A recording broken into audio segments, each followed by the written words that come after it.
আসসালামু আলাইকুম বন্ধুরা, কেমন আছেন সবাই? আশা করি ভালো আছেন সকলে। এই টেকনিক্যাল টিউবের পক্ষ থেকে সকলকে জানাই স্বাগতম। তো আজকে আপনাদেরকে দেখাবো ক্যাট 6 কেবলের কিভাবে ইনজেক্টর লাগাইতে হয়। প্রথমে আপনাদেরকে কালার কোডটি দেখে নিতে হবে।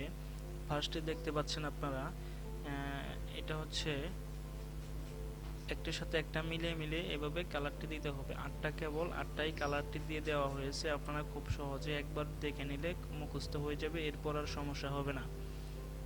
তো চলুন শুরু করা যাক। আমি আলামিন আছি আপনাদের সাথে। প্রথমেই আপনারা কেবলটি নেবেন। কেবল নেওয়ার পরে আপনার কাটিং প্লাস দিয়ে এটি সুন্দর করে চারদিকটা কেটে নেবেন। কেবলের উপরের অংশটি, কভারটি দেখতে পাচ্ছেন, এখানে প্যাচ লাগানো আছে। এটা হচ্ছে আস্তে আস্তে ছাড়িয়ে নেবেন। আর বাড়তি যে সাদা একটি অংশ আছে কেবলটি ধরে রাখার জন্য, শক্ত একটি অংশ, এটি কেটে ফেলে দিতে হবে। তো এটা প্যাচটা ছাড়িয়ে নেবেন আস্তে আস্তে।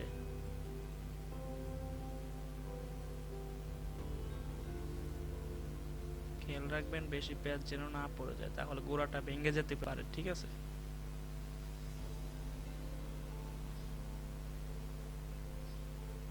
আপনারা কালার কোটের সাথে একটি একটি করে হাতের ভিতরে গুছিয়ে নেবেন, তাহলে খুব সহজে এটি তাড়াতাড়ি করতে পারবেন আর কি। না হলে আপনাদের করতে অনেক দেরি হয়ে যাবে। একটি একটি করে গুছিয়ে নেবেন। আর হচ্ছে দেখতে পাচ্ছেন আমার কালার কোডটি মিলানো শেষ। এখন কেটে ফেললাম। এখন ইনজেক্টরটি উল্টো করে ধরবেন। এটা উপর দিকে একটি যে কানেক্টরের বাড়তি অংশ থাকে, ওটা ঠিক উল্টো করে ধরে কেবলটি ঢুকাবেন, না হলে এটার ভিতরে কেবল প্রবেশ করাতে আপনার খুব কষ্ট হয়ে যাবে। দেখতে পাচ্ছেন আমার লাগানো শেষ। এখন দেখতে পাচ্ছেন নিচের অংশটুকু আপনার ফাঁকা, এভাবে সমস্যা হতে পারে। তাই কেবলটি আপনি ধাক্কা দিয়ে দিবেন। এটা দেখতে পাচ্ছেন এখন খুব শক্ত হয়ে গেল। ঠিক আছে, কেবলটা দিয়ে ওইদিকে কভারটা ভিতর দিকে চলে গেলে ওই গোড়াটা অনেক শক্ত হয়ে যাবে। দেখতে পাচ্ছেন এই পাশটাও আমি করে নিচ্ছি একইভাবে।